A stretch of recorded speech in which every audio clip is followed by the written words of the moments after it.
Good evening, Crystal. My name is Vanessa Knight, and I brought my assistant and husband, Cameron Knight, here with me. Hi, Crystal. And I wanted him along for this reading because this one is going to be a little bit more brutal than what we're used to, per your request. And so I wanted him to add his additional insight, so you have a balance of both the masculine and feminine here to assist you on this journey through love. So let's see where you're at and what is to come for you in that realm. What we do is we draw 3 cards and we just like to flow. The first being kind of an anchor card that represents you and maybe what you're in for coming up, and 2 supportive cards. So to begin, it looks like we have the Star card. And there couldn't be, in my opinion, a better representation of the feminine in this card. Yeah. And not necessarily because she's showing her goods, but you know, there's just in her body language a lot of kind of stoicism, confidence, and a readiness and openness to the opportunity for love. But she also knows herself, and she's not anxious. She's not chasing. And so that's what I see for you, is you are in a position where you are open for love, and you're going to set your boundaries when it comes to that person entering your life if you don't have somebody in it already. But maybe that's also kind of a cautionary warning, is to maintain those boundaries and maintain this kind of stoic nature about yourself that you've been able to cultivate, and don't let anybody shake you from that. Stay in line with your purpose, stay in line with the lifestyle that you've created for yourself, and in that maintenance, you will be rewarded and it will be admired by that person that is to enter your life that you deem worthy and ready for you to take on that role. Anything you'd like to add? Yeah, that was beautifully said. I would add, in relation to love, that this is not the archetype of the feminine that is trapped in the tower, that needs the relinquishing strength of the masculine figure to free her. She's already free. She's already, in complete control and exertion of her feminine principle. And she is going to find that her success in love from just what Vanessa says, just doing that, being in her strength. One word of caution for this card, with respect to that, is this is an intimidating feminine figure. You know, a strong female figure can be intimidating for a lot of men, but the quantity is not the point in finding our other. It is the quality. And so even though you might find a lack of surplus, according to what you would expect from maybe adoration or reception, I would see that as actually working to your advantage. Look for those who really appreciate and do the work. This star figure deserves her equal. She deserves to be mutually honored and supported. I also love the number 8. It's if you turn it on its side, it's the infinity symbol. It's motion. It's full circle. It's, the natural course of things. And so this woman is in flow, and she is taking part in the living waters of life. She is not bound by dogma or anything that is artificial. She is living naturally. And I think, again, like Vanessa said, this is the ultimate card for the feminine in her power. And oops, it's upside down. Next we have the King of Swords. Oh, that's a great card. So swords representing the mind.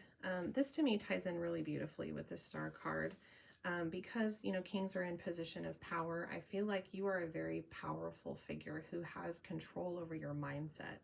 And when it comes to potentiality for relationships and love, that's really, really important to have that balanced going into that.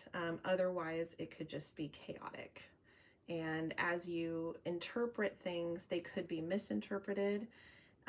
to the point of demise of that relationship, maybe prematurely, or you'll find that there is a type of immaturity that pairs with that if you're not careful enough to interpret correctly. Yeah, wonderfully said, sweetheart.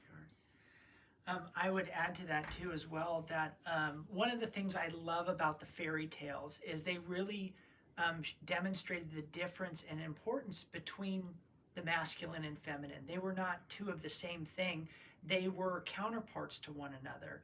The feminine was almost this angelic, like otherworldly, glowing, form, like an angel, but also so vulnerable, as you can see here, just exposed.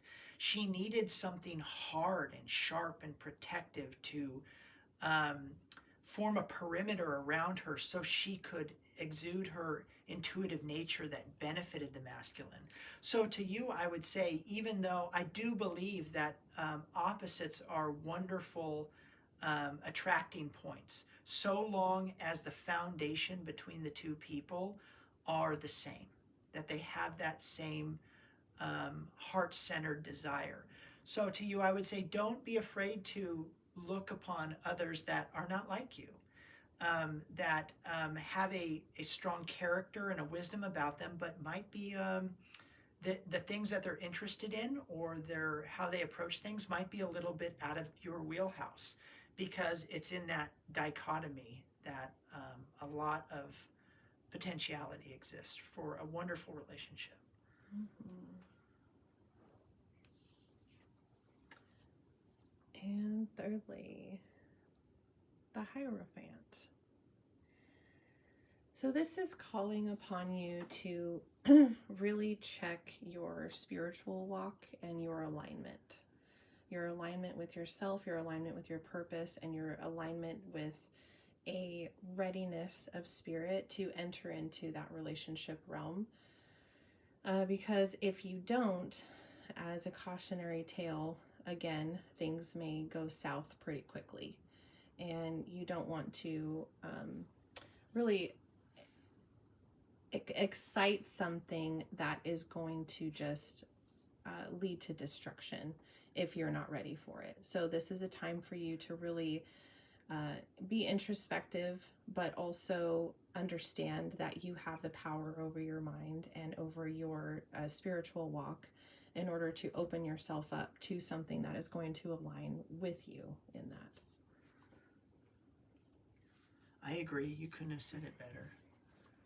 Can we draw one more card that accentuates the brutal aspect as requested from this reading? Do it. Let's do it. So let's get to the brutal part.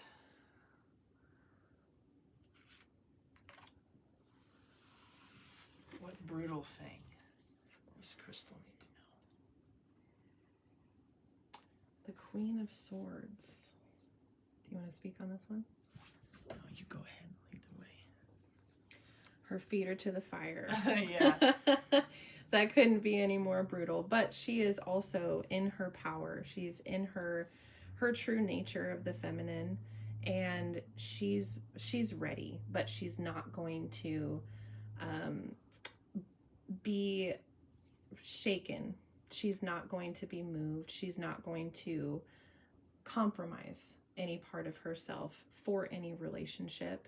And so be advised that there may be someone coming into your life who is trying to alter your state of consciousness.